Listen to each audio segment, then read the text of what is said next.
Hi humans, welcome to your astrology and tarot forecast for the week of February 16th through February 22nd. As always, I'm going to give you a short overview of our major astrological transits this week and a sense of the vibe and the energy that those will likely bring. It all depends on your chart, and I always like to add that because although these are collective experiences, they impact us at different levels and to varying degrees and intensities and different flavors based on our unique natal charts. Okay, so disclaimer. After I cover the astrology, we will do our usual 3-card tarot reading to tap into the overall themes for this week, challenges you may face, and gifts that await you. Let's get into it. So today, I'm recording this on Sunday, February 16th. Our first major transit for this week is on Monday, February 17th, and that is the moon entering Scorpio.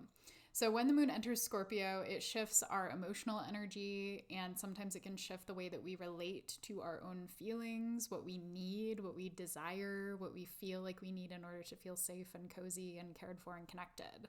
The moon in Scorpio craves depth, and it craves kind of getting beneath the layer of superficiality or harmonious connection and getting into the heart of it.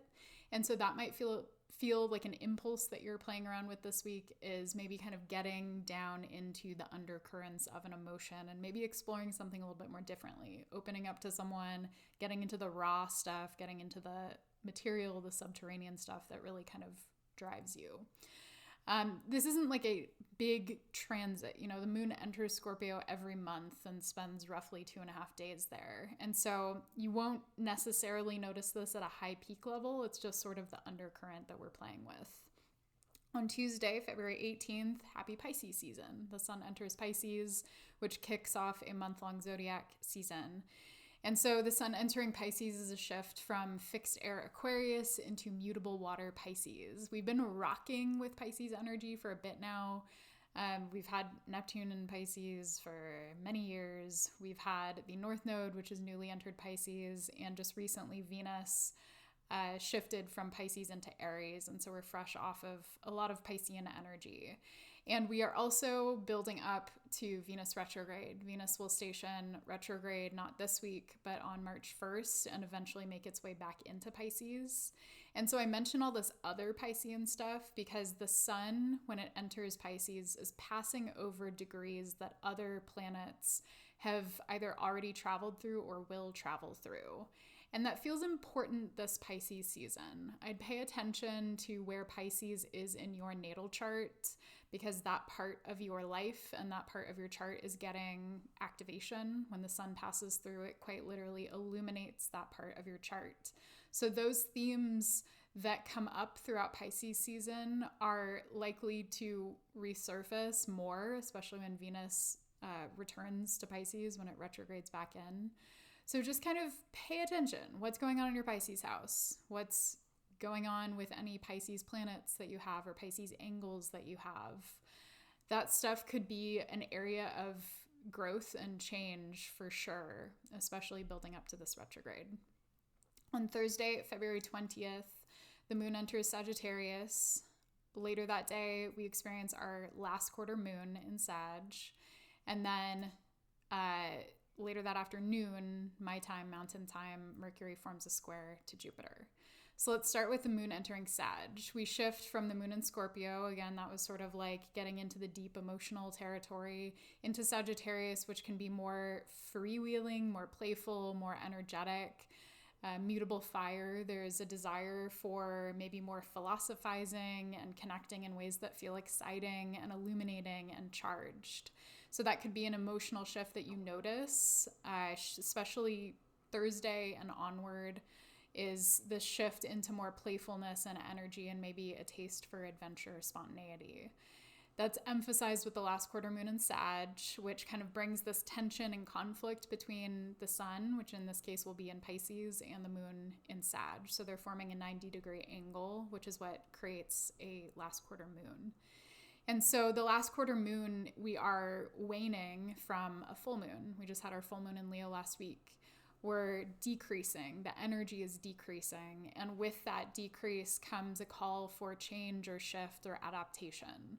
So how can you shift or adapt your energy in the way that you're using it, especially in your Sag and your Pisces houses, in order to make things feel more fluid, perhaps more creative, more cozy? Just ask yourself what needs to change in terms of maybe how you're caring for yourself or relating to other people. Because as we decline, we are often losing energy, and it's a time for us to make changes. Again, Mercury in Pisces forms a square to Jupiter in Gemini later that day. So this is all Thursday. Thursday is really the biggest day of the week for us. And when Mercury squares Jupiter in mutable signs, there can be a lot of exchange of information and maybe an impulse to take a lot in. And sometimes our thinking or our beliefs will be challenged, or our communication will be challenged, sometimes by other people's beliefs or other people's ideologies or philosophies or ideas or strongly held concepts, feelings, whatever. And so this challenge often comes between sort of the rational mind, Mercury, and then the beliefs or the philosophies or the bigger ideologies, Jupiter. And so this might be a day when you feel intellectually or ideologically challenged, and that could feel uncomfortable. It could bring up a lot of discomfort or a feeling of insecurity. On the other hand, if you're someone who's really comfortable with being confronted by new ideas and new beliefs, etc., it could be pretty delicious and generative. And maybe it's both, right? Maybe you experience discomfort, but then you're able to kind of translate that into growth and change and shifts. Something expands your mind or expands your perspective or your thinking. You're introduced to new information, and that opens you up to something that you hadn't considered before. A little mini kind of cautionary note here: Mercury square Jupiter can sometimes correlate with disinformation or misinformation. And sometimes it can correlate at like an interpersonal level with gossip or information being shared that's not accurate.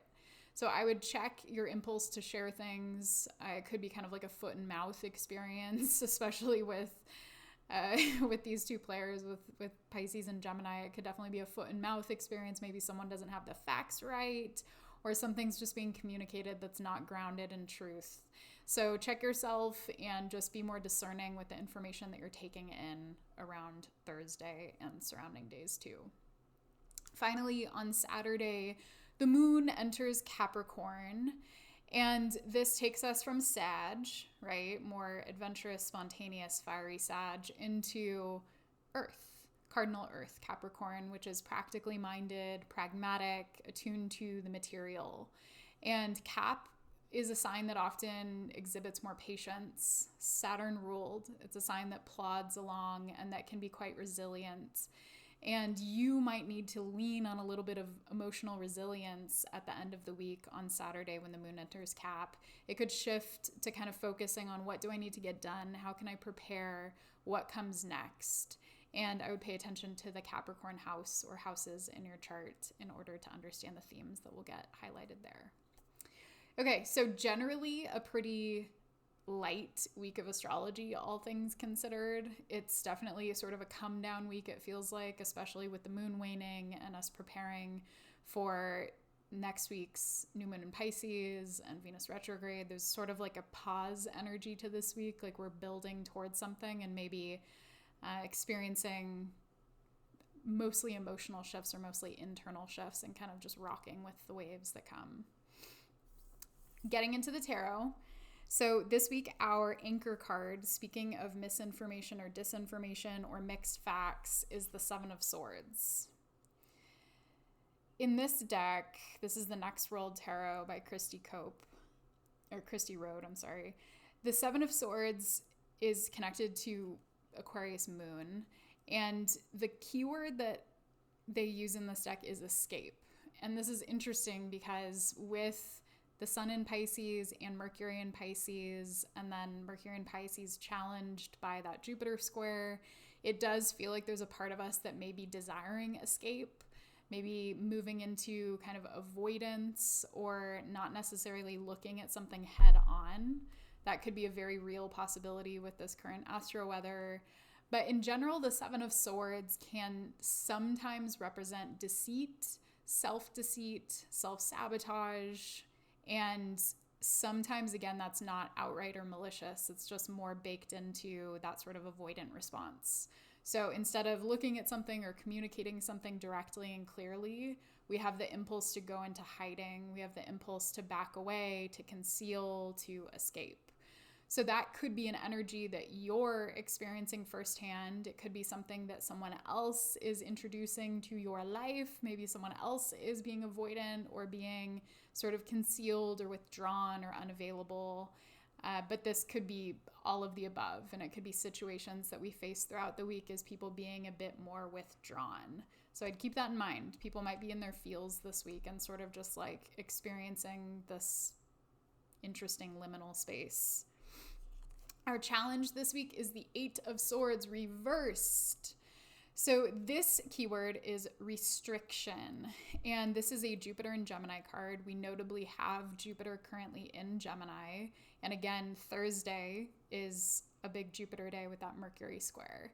So this is a week, speaking of challenged beliefs, when we are being invited to maybe set something aside that's been limiting us, especially at a mental level. Maybe it's a repetitive narrative that we keep telling ourselves, or a fear that we feel really caught up in that really has its grips in us or has been sort of holding us back or literally or energetically restricting us from taking some type of action that we want to take, from pursuing something that we want, from showing up in a certain way that feels more authentic and true to us.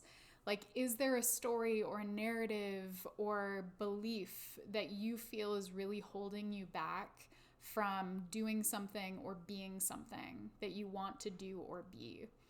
This is the week to challenge that belief, and maybe Thursday's Mercury-Jupiter square is when that really happens.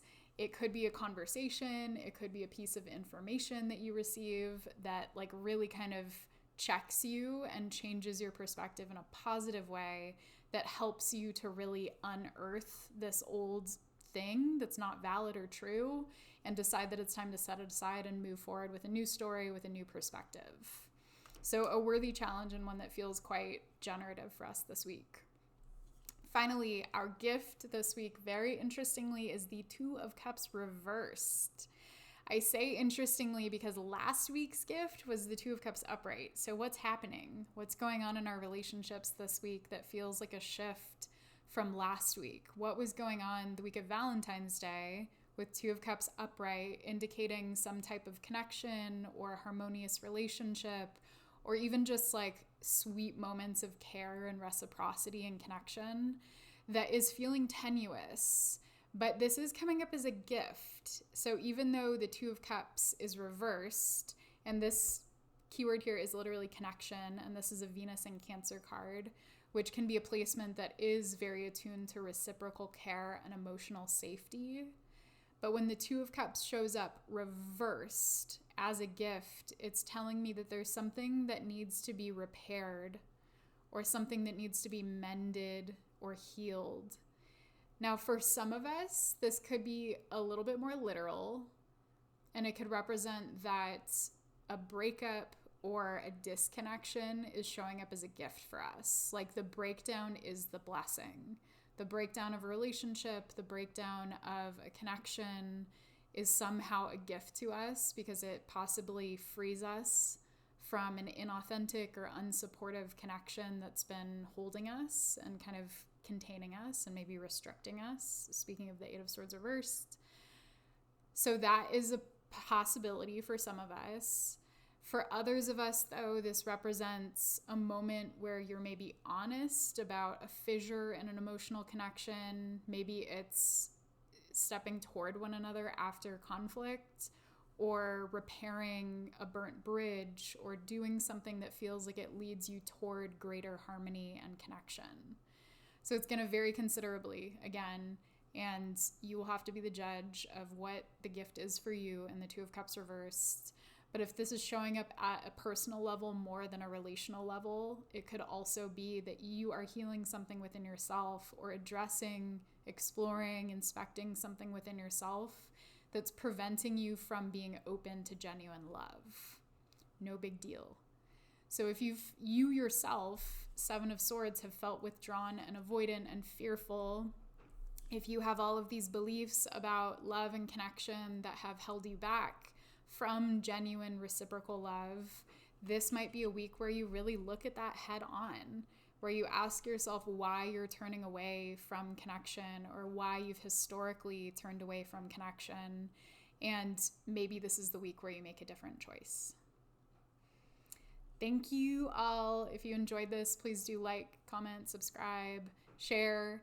And as always, you can find me on Patreon if you want more personalized readings, group readings, and all sorts of goodies to help guide you throughout the month and beyond. Take care. Have a good week.